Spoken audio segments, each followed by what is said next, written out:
देख रहे हैं न्यूज़ 1 इंडिया। मैं हूं आपके साथ ऋतु तिवारी पोखरियाल। बुलेटिन की शुरुआत करेंगे। मिशन 2024 की तैयारी में बीजेपी जुटी हुई है। मिशन 2024 के लिए यूपी के कई नेता केंद्रीय टीम में होंगे शामिल। भाजपा केंद्रीय टीम में शामिल होंगे यूपी के कई बड़े नेता। बीजेपी ने उत्तर प्रदेश में 80 में से 80 का लक्ष्य रखा है।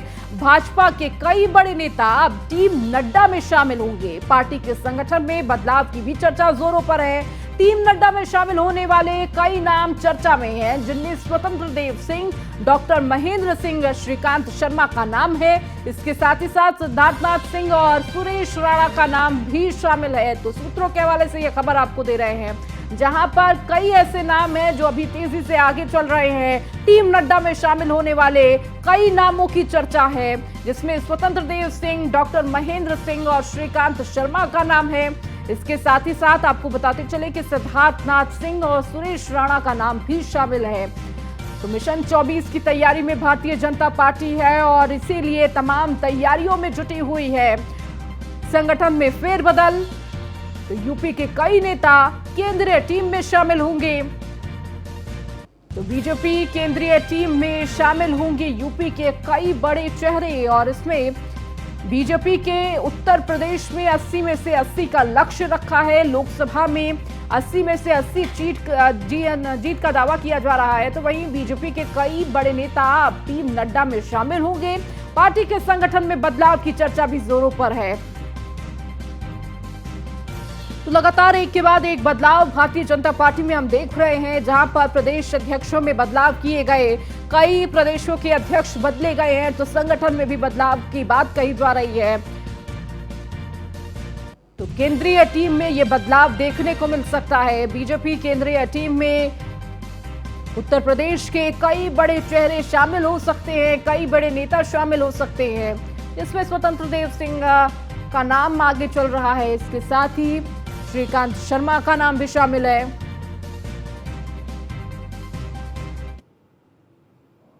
यूपी पुलिस में चयनित अभ्यर्थियों को सीएम योगी ने दिया नियुक्ति पत्र। कहा, आज पारदर्शी तरीके से भर्तियां हो रही हैं। पिछले कुछ सालों में प्रदेश की तस्वीर बदली है। पहले भर्तियों में होती थी धांधली, तो पीएम मोदी के नेतृत्व में विकास हो रहा है। प्रदेश में कानून व्यवस्था बेहतर है। उत्तर प्रदेश के बारे में लोगों की धारणाएं बदली हैं। यूपी की कानून व्यवस्था नजीर बनी है।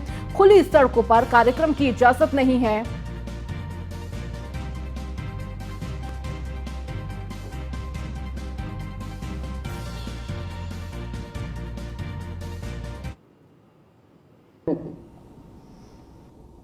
पहले 2.5 वर्ष में उत्तर प्रदेश मात्र 43 लाख शौचालय बना पाया था।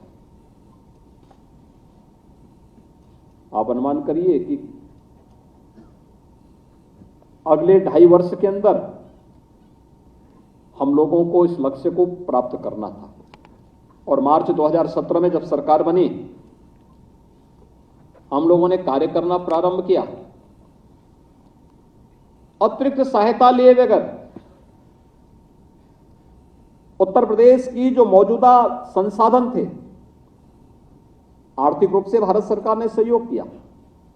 जो पहले भी सहायता मिलती आ रही थी, लेकिन यहां की टीम ने जब कार्य करना प्रारंभ किया, तो जो लक्ष्य हमें 2019 में प्राप्त होना था, 2.5 वर्ष की बजाय हमने उस लक्ष्य को मात्र 1.5 वर्ष में पूरा करते हुए 2,75,00,000 से अधिक के शौचालय प्रदेश के हर घर तक पहुंचाने का काम भी किया था। ये उत्तर प्रदेश की इस क्षमता का एहसास जब राष्ट्रीय स्तर पर हुए कार्यक्रम के माध्यम से चीजें देखने को मिली, उनको भी लगा था क्या ये संभव है।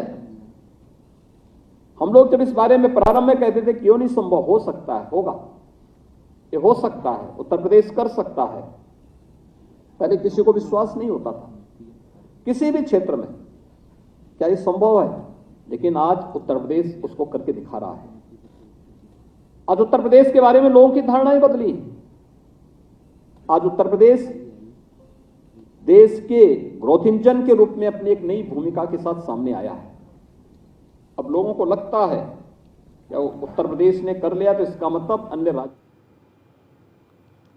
खबरों में आगे बढ़ेंगे। रायबरेली में केंद्रीय मंत्री स्मृति ईरानी ने काशी चला किसान कार्यक्रम की शुरुआत की है। 48 किसानों का पहला जत्था डी से वाराणसी के लिए रवाना हुआ है। बस को स्मृति ईरानी ने प्रतिनिधि विजय गुप्ता ने हरी झंडी दिखाकर रवाना किया। वहीं केंद्रीय मंत्री स्मृति ईरानी द्वारा अपने संसदीय क्षेत्र के किसानों को काशी दर्शन के लिए भेजा जा रहा है, जहां पर उन्हें बाबा विश्वनाथ का दर्शन कराकर प्राकृतिक खेती और पशुपालन आदि का प्रशिक्षण भी दिलाया जाएगा। डीह तिराहे पर आयोजित कार्यक्रम में प्रतिनिधि विजय गुप्ता, जिला अध्यक्ष रामदेव पाल, विधायक अशोक कुमार सहित अन्य लोगों ने सभी किसानों को टीका लगाकर माल्यार्पण कर बस में बिठाया। तो इसके बाद विजय गुप्ता ने हरी झंडी दिखाकर बस को रवाना किया। और अधिक जानकारी के साथ असद खान हमारी संवाददाता रायबरेली से जुड़ चुके हैं। असद, काशी दर्शन के लिए किसानों को रवाना किया गया है, कितना उत्साह किसानों में देखने को मिला? बिल्कुल, देखिए जिस तरह से काशी दर्शन को लेकर अयोध्या के लिए यहाँ से एक जत्था रवाना किया गया, ये पहला जत्था है। लगातार इससे यहाँ जो भी है अमेठी या जो अमेठी सांसदीय क्षेत्र रखता है, चाहे वो रायबरेली का हो चाहे अमेठी का हो, लेकिन उसमें कहीं ना कहीं से स्मृति ईरानी के दायित्व को निभा रहे हैं अशोक मौर्य, जो विधायक हैं रायबरेली से, लेकिन वो उनका आधा क्षेत्र अमेठी लगता है और आधा क्षेत्र रायबरेली लगता है। जिस तरह से लोगों में उत्साह दिख रहा है, किसान जिस तरह से वहां पर उत्साहित है, और कहीं ना कहीं से बस की व्यवस्था की गई है, लोगों को हर जगह भेजने की व्यवस्था की गई है, तो कहीं ना कहीं काबिले तारीफ है और लोग इसकी प्रशंसा भी कर रहे हैं। ठीक है असद, बहुत शुक्रिया इस जानकारी को देने के लिए। गौतम बुद्ध नगर पुलिस कमिश्नरेट माफियाओं के खिलाफ लगातार कार्रवाई कर रही है। गैंगस्टर अनिल दुजाना की एनकाउंटर में मौत के बाद कई दूसरे गैंगस्टरों को अपनी जिंदगी की चिंता होने लगी है, और इन्हीं में से एक गैंगस्टर रणदीप भाटी और उसका भाई कुलवीर है, इस समय जेल में बंद है। उन पर गैंगस्टर एक्ट के अलावा कई मामले हैं, और रणदीप भाटी की पत्नी ने मानवाधिकार आयोग को पत्र लिखकर रणदीप और कुलवीर की जान का खतरा बताया है। इस लेटर में कहा गया है कि डीसीपी ग्रेटर नोएडा साइमिया खान और एसओजी टीम दोनों का कभी भी एनकाउंटर कर सकती है, इसीलिए दोनों की सुरक्षा बढ़ाई जाए। रणदीप भाटी ग्रेटर नोएडा के रिठारी गांव का रहने वाला कुख्यात गैंगस्टर है। और अधिक जानकारी के साथ ब्यूरो चीफ नोएडा से निशांत शर्मा हमारे साथ जुड़ चुके हैं। निशांत, जिस तरह से गैंगस्टरों पर कार्रवाई देखने को मिल रही है, उसके बाद अब कहीं ना कहीं अपराधियों में डर है, खौफ है, और इसी को लेकर देखिए रणदीप और कुलवीर की जान को खतरा बताते हुए किस तरह से पत्नी ने मानवाधिकार को ये लेटर लिखा है और सुरक्षा की मांग की है। तो हमारे साथ निशांत शर्मा जुड़े हुए थे, जिनसे संपर्क टूट गया है। तो गैंगस्टर रणदीप भाटी को एनकाउंटर का डर सता रहा है।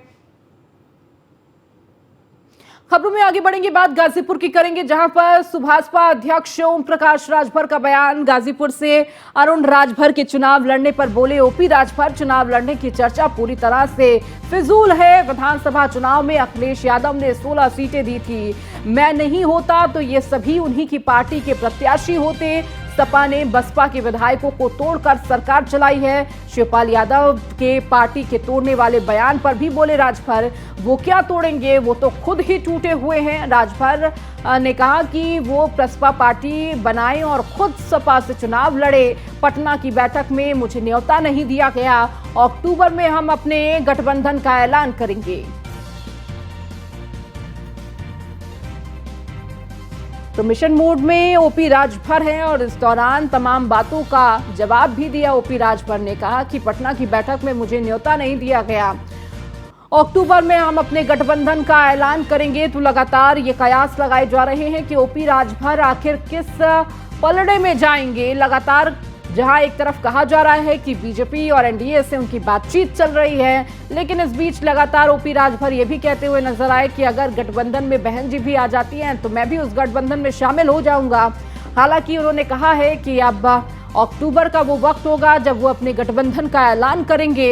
इसके साथ ही उन्होंने कहा कि शिवपाल के बयान पर उन्होंने कहा कि सपा ने बसपा के विधायकों को तोड़कर सरकार चलाई है। शिवपाल यादव के पार्टी तोड़ने वाले बयान पर भी बोले राजभर, वो क्या तोड़ेंगे, वो तो खुद टूटे हुए हैं। तो वो प्रसपा पार्टी बनाए और खुद सपा से चुनाव लड़े। तो ओपी राजभर ने शिवपाल यादव को भी आड़े हाथों लिया और इसके साथ ही कहा कि अक्टूबर में हम अपने गठबंधन का ऐलान करेंगे। और अधिक जानकारी के साथ गाजीपुर से संवाददाता आसिफ अंसारी हमारे साथ जुड़ चुके हैं। आसिफ, देखिए लगातार नजर ओपी राजभर पर है, जहां उन्होंने कई सवालों के जवाब दिए हैं और शिवपाल यादव पर भी तंज कसा है। आसिफ। हाँ जी आसिफ, जिस तरह से ओपी राजभर लगातार उन पर नजर है कि आखिर वो किस तरफ जाएंगे, जिसे लेकर उन्होंने साफ किया कि अक्टूबर में इसका ऐलान किया जाएगा कि किस गठबंधन में ओपी राजभर रहने वाले हैं। इसके साथ ही शिवपाल यादव के तोड़ने वाले बयान पर भी जवाब दिया उन्होंने। बिल्कुल बता दें, ये सुभाषपा के राष्ट्रीय अध्यक्ष ओम प्रकाश राजभर जिला पवार संगठन की बैठक की गाजीपुर में। राजभर ने पार्टी के संगठन परीक्षा बैठक भी कार्य किया और कहा कि पटना में जो गठबंधन अगर हमको बुलाएगी उस गठबंधन से हम गठबंधन करेंगे। यहाँ तक कि बसपा के कहा कि बसपा का ज्यादा गुण है। बसपा को कहा कि बसपा के खेमे में अगर मुझे बुलाया तो मैं बसपा भी जाऊंगा। गठबंधन कांग्रेस, बसपा और सपा एक साथ अगर लड़े तो मजबूती बनेगी। ठीक है आसिफ, बहुत शुक्रिया इस जानकारी को देने के लिए। मध्य प्रदेश कांड को लेकर बीएसपी सुप्रीमो मायावती ने ट्वीट किया है। सीएम शिवराज द्वारा पेशाब कांड के पीड़ित आदिवासी युवक के पैर धोने के मामले में उठाया सवाल। लिखा, आदिवासी युवक को 600 किलोमीटर दूर से भोपाल बुलाया गया। भोपाल बुलाकर सीएम हाउस में कैमरे के सामने नाटकबाजी हुई। ये तस्वीरें नाटकबाजी और चुनावी स्वार्थ की राजनीति ज्यादा लगती है। ऐसा नुमाइश कार्य करना क्या उचित है? मध्य प्रदेश में विधानसभा चुनाव निकट है, इसीलिए सरकार बेचैन है। महंगाई और बेरोजगारी से जनता परेशान है। तो बीएसपी सुप्रीमो मायावती ने ये ट्वीट करते हुए मध्य प्रदेश में हुए पेशाब कांड के बाद से शिवराज सिंह चौहान जिस तरह से पैर धोते हुए और माफी मांगते हुए नजर आए, उसके बाद सवाल खड़े किए कि यह नाटकबाजी करना क्या जरूरी था। चुनाव है और इसीलिए यह नाटकबाजी की जा रही है। तो सीएम शिवराज के द्वारा पेशाब कांड के पीड़ित आदिवासी युवक के पैर धोने पर सवाल खड़े किए हैं।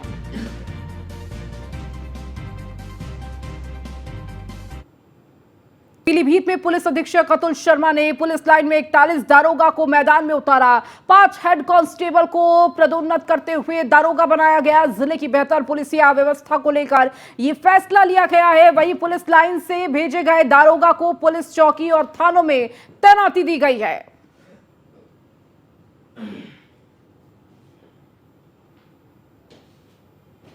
लखीमपुर खीरी में बनी गौशालाओं का बुरा हाल है। गौशालाओं में भेजे जा रहे गौवंश की मौतों का आंकड़ा बढ़ता दिखाई दे रहा है। ज्यादातर पशुओं की मौत भूख से हो रही है, जबकि गौशालाओं में चारे के लिए डीएम द्वारा एक अकाउंट प्रोडक्शन फंड के नाम से अकाउंट भी खोला गया है, जिसमें अभी तक लाखों रुपए जमा हो चुके हैं, लेकिन जरूरत के हिसाब से गौशालाओं तक चारा नहीं पहुंच पा रहा है। हाल यह है कि ग्रामीण अपने अपने क्षेत्रों की गौशालाओं का वीडियो बनाकर वायरल कर रहे हैं। वहीं एडिशनल एसपी नेपाल सिंह ने बताया कि भानपुर नाम की गौशाला से ग्राम पंचायत अधिकारी ने एक तहरीर दी है, जिसमें केयर टेकर संतोष कुमार पर लापरवाही से पशुओं की मौत का आरोप लगाया गया है, जिस पर मुकदमा पंजीकृत कर कार्रवाई की जा रही है। मामला सदर कोतवाली का है, जहां पर एक ग्राम पंचायत अधिकारी द्वारा लिखित तहरीर दी और विषय था कि गौवंश क्रूरता के बारे में। इस तहरीर के आधार पर थाने में तत्काल मुकदमा संशोधन धारा में लिखा गया है। साक्ष्य इकट्ठा किया जा रहा है। साक्ष्य के आधार पर जो भी कार्रवाई की जाएगी। कितने लोग आरोपी बनाए गए? एक व्यक्ति को आरोप किया गया है। सर, क्या आरोप लगा था? आरोप है कि पशु क्रूरता गौवंश क्रूरता के बारे में उसी धारा में। खबर गाजीपुर से है, जहां मुख्तार अंसारी गैंग के सदस्य पर बड़ी कार्रवाई हुई है। उमेश राय उर्फ गोरा राय की संपत्ति कुर्क की गई है। 60 लाख की कीमत की भूमि का कुर्क किया गया है। सदर कोतवाली क्षेत्र के कपूरपुर में कुर्की की यह कार्रवाई हुई है। जिलाधिकारी के आदेश पर यह कुर्की की कार्रवाई की गई है। उमेश राय उर्फ गोरा राय की संपत्ति को कुर्क किया गया। 60 लाख की कीमत बताई जा रही है, जहां संपत्ति को कुर्क किया गया है। सदर कोतवाली क्षेत्र के कपूरपुर में कुर्की की ये कार्रवाई। जिलाधिकारी के आदेश पर ये कुर्की की कार्रवाई हुई है। तो लगातार अपराधियों पर शिकंजा कसने का कार्य प्रशासन कर रहा है। मुख्तार अंसारी गैंग के सदस्य पर यह बड़ी कार्रवाई देखने को मिली है।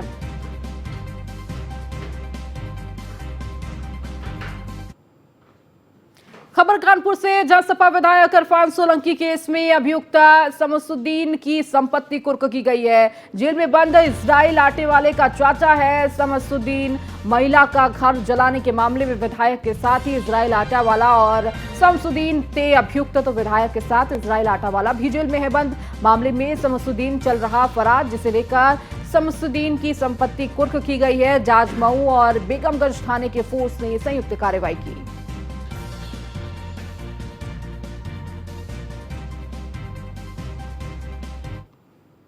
बाढ़ परियोजनाओं को लेकर जल शक्ति मंत्री स्वतंत्र देव सिंह का बयान। बाढ़ परियोजनाओं को लेकर तेजी से काम करने के निर्देश दिए गए हैं। किसी भी जिले से शिकायत मिली तो कार्रवाई होगी।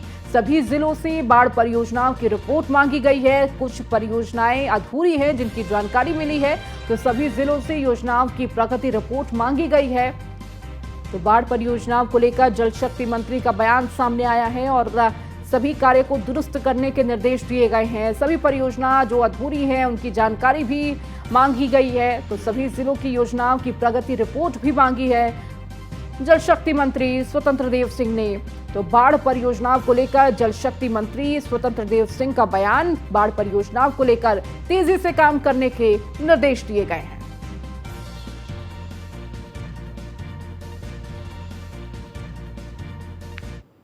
जिले के अधिकारी यानी 75% खतरे के ऊपर हो चुके हैं काम, जो खतरा उनका, बाकी 80-90% हो गया है।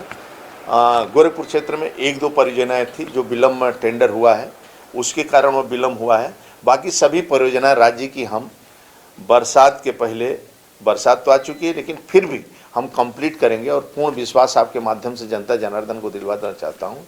जब से आदरणीय योगी जी की सरकार बनी है पिछले 6 सालों से, 2017 से, मैं किसानों का न्यूनतम नुकसान हो रहा है और आने वाला समय में न्यूनतम और कम हो जाए, इसके लिए हम लोग रात दिन प्रयास कर रहे हैं कि न खेत का कटान हो, न किसी का उजड़ खाड़ हो, न जनहानि हो। वास्तव में इधर ईश्वर की कृपा है कि 100 साल का रिकॉर्ड तोड़ने के बाद भी कोई जनहानि राज्य में नहीं हुआ। पिछली बार हमारे अधिकारी कर्मचारियों ने और जनता जनार्दन ने और जिले के अधिकारियों ने ये मिलकर इस समस्या का समाधान कर रहे हैं और त्वरित कार्रवाई होता है। और उस समय भी खतरा जो समय पर आता है उसको भी इमरजेंसी हम काम करके उसको पूरा करते हैं। और लगभग जिले हमारे बाढ़ से अति संवेदनशील थे, अब लगभग सुरक्षित हो गए। अब लगभग सुरक्षित हो रहे हैं। अब जितना काम है हमें लगता है अगले वर्ष से बाढ़ में कम काम बचेगा। लगभग 6-7 सालों से आदरणीय योगी जी के आने के बाद सुरक्षित है। और 7 साल का ये नहीं कि पहले होता था कि काम बह गया, जो बना है बह गया, वह भी काम आज भी 5 साल के जो काम हैं वह आज भी दिखाई दे रहे हैं। मैं पूर्ण विश्वास दिलवाता हूं आपके माध्यम से किसी प्रकार का जनहानि नहीं। वहीं डॉक्टर श्यामा प्रसाद मुखर्जी की जयंती मौके पर उत्तर प्रदेश के डिप्टी सीएम ब्रजेश पाठक ने जहां श्यामा प्रसाद मुखर्जी की प्रतिमा पर माल्यार्पण किया तो वहीं उनकी स्मृतियों को भी याद किया। यूसीसी के मुद्दे पर उन्होंने कहा कि डॉक्टर श्यामा प्रसाद मुखर्जी का यह मानना था कि एक देश 2 निशान 2 विधान नहीं चलेंगे। 370 हटाकर पीएम मोदी और गृह मंत्री अमित शाह ने उन्हें सच्ची श्रद्धांजलि दी है। श्यामा प्रसाद मुखर्जी ने पूरा जीवन भारत की एकता और अखंडता को मजबूत करने में समर्पित किया। धारा 370 को जिस दिन से हटाने के लिए उन्होंने प्राणों की आहुति दी, पूरी दुनिया जानती है। आज सच्ची श्रद्धांजलि आदरणीय मोदी जी ने, आदरणीय अमित शाह जी ने उन्हें देने का अवसर प्रदान किया जब धारा 370 और 35 से निष्प्रभावी हो गई है। आज हम कह सकते हैं भारत माता का मस्तक आकाश की बुलंदियों की ओर है, तो इसमें पंडित श्यामा प्रसाद मुखर्जी जी का बहुत बड़ा योगदान है। इस देश के अंदर 2 विधान 2 निशान नहीं चलेंगे उन्होंने तय किया था, आज वो पूरी तरह से लागू हुआ है। ऐसे अवसर पर हम सब हृदय से श्रद्धासुमन अर्पित करते हैं और प्रदेशवासियों को इस बात का भरोसा दिलाते हैं कि श्रद्धेय श्यामा प्रसाद मुखर्जी जी के पद चिन्हों पर चलते हुए पार्टी लगातार गरीबों को, मजलूमों को। राजधानी लखनऊ में भारी बारिश से जहां मौसम सुहाना हुआ है तो वहीं कई जगह जल जमाव की यातायात प्रभावित हो रहे हैं। न्यूज़ वन इंडिया खास बातचीत में लखनऊ की मेयर सुषमा खरकवाल ने कहा है कि शहर में जल भराव ना हो उसके लिए दिन रात काम किया जा रहा है। हमारे पार्षद अधिकारी सभी क्षेत्रों में काम कर रहे हैं। उत्तर प्रदेश समेत पूरे देश में इसमें भारी बारिश हो रही है। राजधानी लखनऊ की बात करें, राजधानी लखनऊ में भी लगातार बारिश हो रही है। बात करने के लिए मेयर लखनऊ है। मैम, बारिश को लेकर क्या कार्य योजना? बारिश हो रही है, योजना जहां जल भरा है वहां पंप पहुंच गए हैं और पूरा स्टाफ, पूरा पार्षद, सारे पार्षद हमारे क्षेत्र में ही लगे हुए हैं। जहां जहां पे घटना घट रही है सब वहीं पे हैं। मैम, रोड धंसने की बड़ी शिकायतें आ रही हैं। कहीं ना कहीं जहाँ पर सीवर है वहाँ पर दिक्कतें आ रही हैं। जो रोड धसी हैं ये स्मार्ट सिटी ने काम कराया था जल निगम से, वही रोड धसी है। नगर आयुक्त जी ने को कहा गया है कि इनको नोटिस दें कि किस तरीके से काम किया, दोबारा वो रोड बनाएं। निश्चित तौर पर हमारे साथ मेयर लखनऊ थी, जिनका साफ तौर पर कहना है व्यवस्थाएं बेहतर की जा रही है और बेहतर काम किया रहा है। बारिश की वजह से सड़कें बेहाल है। बारिश से परिवर्तन चौराहा पर धंसी सड़क तो हनुमान सेतु जाने वाले रास्ते पर सड़क धंस गई है। हजरतगंज थाने के परिवर्तन चौराहे का ये पूरा मामला। तो बारिश की वजह से सड़कें बदहाल, बारिश से परिवर्तन चौराहे पर धंसी सड़क। तो तमाम दावे किए जा रहे थे लेकिन उन दावों की उलट तस्वीरें। हनुमान सेतु जाने वाले रास्ते पर धंसी है ये सड़क। तो हजरतगंज थाने के परिवर्तन चौराहे का ये पूरा मामला है जहां बारिश किस तरह से कहर बरपा रहा है। तो सड़कें इस वक्त बेहाल हो चुकी है। जहां जलमग्न तमाम सड़कें नजर आ रही हैं तो वहीं दूसरी तरफ बारिश से परिवर्तन चौराहे पर जो सड़क है वो धंस गई है।